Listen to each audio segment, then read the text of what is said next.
গল্প শুনুন সঙ্গে বাপন চ্যানেলে আপনাদের স্বাগত। আজকের গল্প অনিশ দেবের লেখা হঠাৎ বজ্রপাত। এখন আমি আপনাদের যে খুনটার কথা বলবো সেটা কিন্তু যথেষ্ট চাতুর্যপূর্ণ। সাধারণ হত্যাকারীরা খুনের পেছনে টাকা খরচ করে, কিন্তু বুদ্ধি খরচ করে না। ছোটবেলা থেকেই স্কুলের মাস্টারমশাইরা আমার মেধা লক্ষ্য করেছিলেন। সেই মেধা আমি লক্ষ্য করেছি আমার একমাত্র মেয়ে রাখির মধ্যেও। ক্লাস 4-এ পড়লে কি হবে, সবাই ওর বুদ্ধির প্রশংসায় পঞ্চমুখ। তবে ওর মা, আমার ওয়াইফ সবিতা, কিন্তু মোটেই সুবিধের নয়। যদি এরকম বউ কারুর থেকে থাকে তবে একমাত্র তিনিই বুঝতে পারবেন। মোট কথা, ওরকম বউ খুন করতেও কারুর বাধে না, অন্তত আমার তো নয়।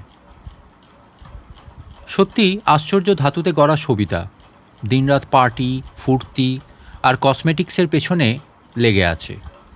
তার সঙ্গে 12 জোড়া চটি, 58খানা শাড়ি। এসবই রাখির দৌলতে আমার জানা।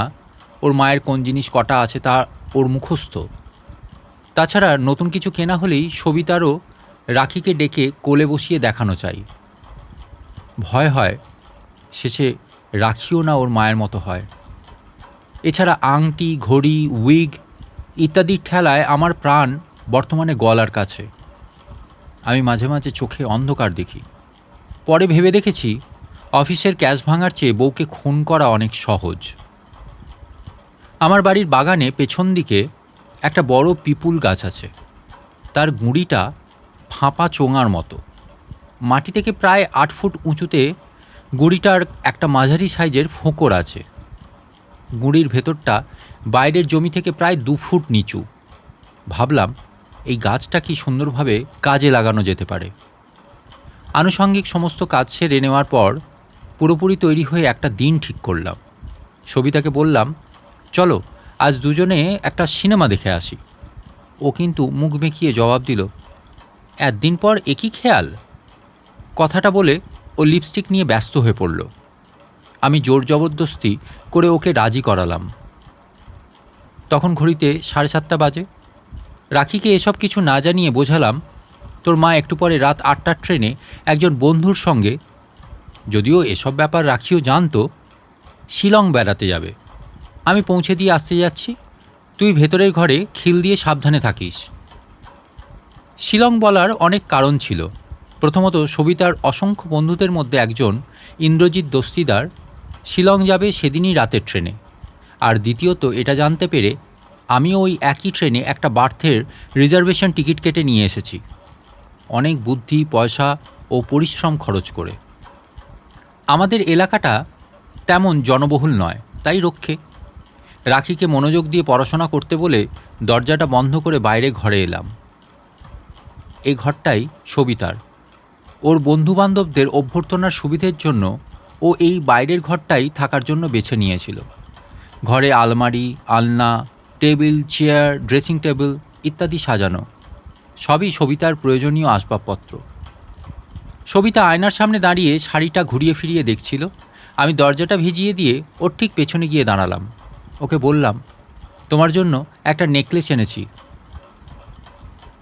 আমার 2 হাত তখন আমার পেছনে। সবিতা নেকলেসের কথায় একেবারে লাফিয়ে উঠল, আনন্দে 2-1 বার ডার্লিং পর্যন্ত বলে ফেলল। আমি ওকে বললাম, চোখ বোঝো, পরিয়ে দিচ্ছি। ও গয়নার নামে সরল মনে চোখ বন্ধ করল। আমি শক্ত দড়িটা ওর গলায় পেঁচিয়ে টেনে ধরলাম। আয়না দিয়ে দেখলাম ওর চোখ ঠিকরে বেরিয়ে উঠল। আপ্রাণ চেষ্টা করলো দড়িটা ছাড়ানোর, পারল না। ওর দেহটা ধপ করে মাটিতে পড়ে যেতেই আমি উত্তেজিত হয়ে পড়লাম। একটা অজানা ভয় আমাকে ঘিরে ধরল। নিজেকে শক্ত করে এবার মূল নাটকের প্রধান অংশে হাত দিলাম। তাড়াতাড়ি ওর দেহটা টেনে নিয়ে গেলাম বাগানে, পাশের দরজা দিয়ে। তারপর গ্যারেজ থেকে গাড়ি বের করলাম। সবিতার দেহটাকে খাড়া করে পাশে বসিয়ে স্টিয়ারিং ধরলাম। গাড়ি স্টার্ট করার আগে ওর চোখে একটা সানগ্লাস বসিয়ে দিলাম, যাতে মৃত বলে বোঝা না যায়। আর ওকে বাঁ হাতে শক্ত করে জড়িয়ে ধরলাম, যাতে দেহটা টলে না পড়ে যায়। সদর দরজা পার হয়ে আমি গাড়ি থেকে নামলাম। সদর দরজায় তালা দিয়ে আবার ফিরে এসে গাড়িতে বসলাম। মৃতদেহটাকে যতটা সম্ভব স্বাভাবিকভাবে বসিয়ে গাড়ি স্টার্ট দিলাম। এইভাবে রেল স্টেশন পর্যন্ত গেলাম। সেখানে একটা নির্জন জায়গা দেখে গাড়ি দাঁড় করালাম। তারপর কায়দা করে সবিতার বডিটাকে সিটের নিচে ঠেলে দিলাম। সবশেষে গাড়ি চালালাম বাড়ির দিকে। বাড়ির সদর দরজায় পৌঁছে দরজা খুললাম। তারপর গাড়ি গ্যারেজে তুললাম। সবিতার বডিটা টেনে বের করলাম। ওর চোখ থেকে সানগ্লাসটা খুলে নিয়ে পকেটে ভরলাম। তারপর ওর মৃতদেহটা গ্যারেজ থেকে পিপুল গাছ পর্যন্ত টেনে নিয়ে গিয়ে অতি কষ্টে ফোকর দিয়ে ফাঁপা গুঁড়ির মধ্যে ঢুকিয়ে দিলাম। বাগানের যত জঞ্জাল, গুঁড়ো মাটি সব নিয়ে এসে ঢাললাম ওই গুঁড়ির ভেতরে। একটু পরে চুপি চুপি ফিরে এসে চাবি দিয়ে দরজা খুলে টুক করে বসবার ঘরে ঢুকে পড়লাম। তারপর বাথরুমে গিয়ে দরজা বন্ধ করলাম। হাত পা ধোয়ার পর চেঁচিয়ে রাখিকে ডাকলাম, এটা বোঝাতে যে গ্যারেজে গাড়ি ঢুকিয়ে আমি সোজা এসে বাথরুমে ঢুকেছি। বললাম, আমার তোয়ালে আর সাবান দিয়ে যা তো। ও এসে বলল, তুমি কখন ফিরলে? আমি নির্বিকার গলায় জবাব দিলাম, তা অনেকক্ষণ হলো। গাড়ির আওয়াজ শুনিসনি তুই? শরীরটা ভালো লাগছে না বলে এসেই সোজা বাথরুমে ঢুকেছি, হাত পা ধুয়ে চান করতে। ও, জবাব দিল রাখি, মা বুঝি চলে গেল? আমি কোনো রকমে জবাব দিলাম, হ্যাঁ, আমি আর স্টেশনের ভেতরে যাইনি। একটু পরে ও এসে তোয়ালে আর সাবান দিয়ে গেল। এরপর কয়েকদিন ধরে হাতের ছাপ, পায়ের ছাপ প্রয়োজন মতো কাপড় দিয়ে মুছে সাফ করেছি। গাছের ফাঁপা গুঁড়ির ভেতরে বেশ কয়েক বোতল ফরম্যালিন ঢেলে দিয়েছি। সত্যি বলতে কি, এখন অনেক নিশ্চিন্তে আছি। রাখি মাঝে মাঝে জিজ্ঞাসা করে, বাবা, মা কবে আসবে? আমি বলি, সে তো বলে যায়নি, তুই বল না, কোনোবার তোর মা আমাকে বা তোকে বলে কোথাও গেছে? এ কথায় ও চুপ করে থাকত। অবশ্য অস্বীকার করতে পারবো না, বাড়িটা এখন বেশ ফাঁকা ফাঁকাই লাগে। সবিতা সবসময় সেজেগুজে টিপটপ হয়ে থাকতো, নিত্য বাইরে যেতে আসতো। বলতে গেলে গাড়িটা ওই ব্যবহার করত সর্বক্ষণ।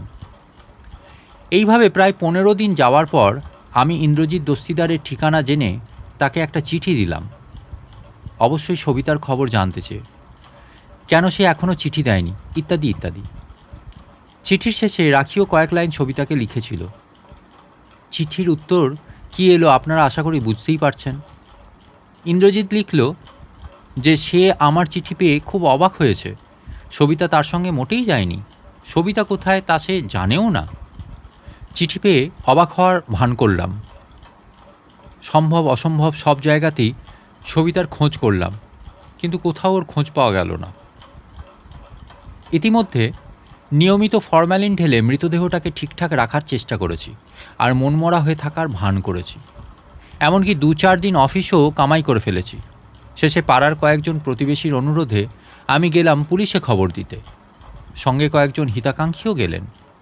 সেখানে ডায়েরি করে ক্লান্ত পায়ে বেরিয়ে এলাম থানা থেকে। আমার এই অভিনয় চালাতে খুব একটা কষ্ট হচ্ছিল না, বরং রাখির কাছ থেকে সহানুভূতি পাওয়ার আশায় একদিন রাখিকে না দেখার ভান করে বিছানায় উবুর হয়ে শুয়ে ফুলে ফুলে কাঁদছিলাম। রাখি এসে আমার পিঠে হাত দিল। জানি না, বোধহয় আমাকে সান্ত্বনা দেওয়ার চেষ্টা করছিল।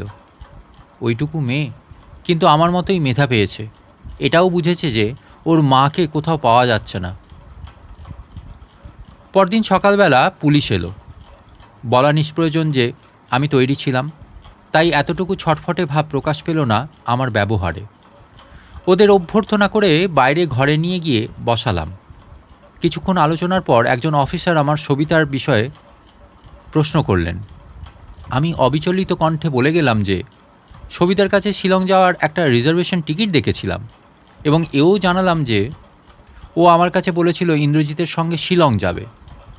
কথাসূত্রে ইন্দ্রজিতের পরিচয়, ঠিকানা ইত্যাদি বললাম, এবং আমার চিঠির উত্তরে পাওয়া ওর চিঠিটাও দেখালাম। একই সঙ্গে বললাম যে আমি নিজে গাড়ি করে সবিতাকে স্টেশনে পৌঁছে দিয়েছি। ইন্সপেক্টর সবিতার ঘর সার্চ করলেন, কিন্তু দরকারি বিশেষ কিছুই পেলেন না। বোধহয় এরকম অদ্ভুত নিরুদ্দেশের কেস তিনি আগে পাননি। যাওয়ার সময় তিনি বললেন, এই অন্তর্ধান রহস্য সমাধান করার জন্য আমি আটমোস্ট চেষ্টা করব। তবে আমার মনে হয় আপনার স্ত্রী আর বেঁচে নেই। ইন্সপেক্টর এ কথা বলা মাত্র আমি খুব অবাক হওয়ার ভান করে বললাম, না না অফিসার, এ কখনোই হতে পারে না, এ যে আমি চিন্তাও করতে পারছি না, ইত্যাদি ইত্যাদি। পরের সপ্তাহে ইন্সপেক্টর আবার এলেন। তিনি বললেন, আপনার ইনফরমেশনের ওপর বেস করে আমি খোঁজ করেছি মিস্টার বর্মন, কিন্তু সমস্ত জায়গায় এনকোয়ারি করেও আপনার মিসেসের খোঁজ আমরা পাইনি। এটা আমাদের পক্ষে সত্যিই খুব লজ্জার কথা, তবে একটা বিষয়ে আমার একটু সন্দেহ জেগেছে। আশা করি আপনি সেই বিষয়টার এক্সপ্লেনেশন দিতে পারবেন। আমার ভুরু কুঁচকে উঠল। একটু চিন্তিত হলাম, বললাম, কি ব্যাপার? মিস্টার বর্মন, একটি লোক আমাদের বলেছে যে সে যখন আপনাকে আর আপনার স্ত্রীকে গাড়ি করে স্টেশনের দিকে যেতে দেখে, তখন সে লক্ষ্য করে যে আপনার ওয়াইফের চোখে একটা কালো চশমা ছিল। আমি বললাম, হ্যাঁ, ঠিকই দেখেছে লোকটি। সবিতা চায়নি যে ওর বাইরে যাওয়ার খবর আর কেউ জানুক। বোঝেনি তো, বিবাহিতা হয়ে অন্য একজন পুরুষের সঙ্গে বেড়াতে যাওয়া। আপনি বাধা দেননি? আমি চোয়াল শক্ত করে বললাম, না, বাধা দিইনি, কারণ দিয়ে কোনো লাভ হতো না। ইন্সপেক্টর এবার রাখিকে নিয়ে পড়লেন, কিন্তু রাখি আমার ধারণা মতোই সুন্দরভাবে সব জবাব দিয়ে গেল। ইন্সপেক্টর কোনো হদিশ করতে না পেরে চলেই গেলেন। সব কিছু আমার প্ল্যান মতো ঘটতে লাগলো। আমার ইচ্ছে আছে তদন্তের ঝামেলা মিটে গেলে মৃতদেহটার একটা বন্দোবস্ত করব। একদিন এইসব 7-5 ভাবছি, এমন সময় ইন্সপেক্টর এলেন দলবল নিয়ে। আমি তাদের নিয়ে সবিতার ঘরে গেলাম। ইন্সপেক্টর আজ সবিতা সম্পর্কে অনেক কথা জিজ্ঞেস করলেন, বারবার। আমিও সাধ্যমতো জবাব দিয়ে গেলাম। রাখিকেও এ কথা সে কথা জিজ্ঞেস করলেন। তারপর আমার দিকে ফিরে বললেন, মিস্টার বর্মন, এ কেস সলভ করা আমাদের সাধ্যের বাইরে। হয়তো আপনার ওয়াইফ কোথাও নিজের ইচ্ছেই লুকিয়ে আছেন, কিন্তু তার যে ভালো মন্দ কিছু হয়েছে তার কোনো সূত্রই আমাদের হাতে নেই। তবে ভগবান করুন তার যেন কোনো অমঙ্গল না হয়। আপনার কথা ভেবে আমার সত্যিই খারাপ লাগছে। বলতে বলতে উঠে দাঁড়ালেন ইন্সপেক্টর। রাখি আলনার কাছে বসে বসে কি যেন করছিল। হঠাৎই উঠে দৌড়ে এলো আমার কাছে। ওর ওই ছোট্ট গলায় তীক্ষ্ণ স্বরে চেঁচিয়ে উঠল, বাবা, মা যদি শিলং গিয়ে থাকবে তবে মায়ের 12 জোড়া চটি আলনায় পড়ে আছে কেন? মা কি কোনোদিন খালি পায়ে বাড়ির বাইরে গেছে? সমস্ত পৃথিবী আমার সামনে দুলে উঠল, পায়ের নিচে মাটি নড়ে উঠল। টলে পড়ে যাওয়ার আগে শুধু দেখলাম ইন্সপেক্টর চলে যেতে গিয়েও থমকে দাঁড়িয়ে পড়েছেন। আপনারা শুনছিলেন গল্প শুনুন সঙ্গে বাপন চ্যানেলে আজকের গল্প, অনিশ দেবের লেখা হঠাৎ বজ্রপাত। গল্পটি ভালো লেগে থাকলে ভিডিওটিতে লাইক করবেন, চ্যানেলটিকে সাবস্ক্রাইব করে পাশে থাকবেন। আজকের মতো এটুকুই, আবার দেখা হচ্ছে পরের গল্পে। টাটা।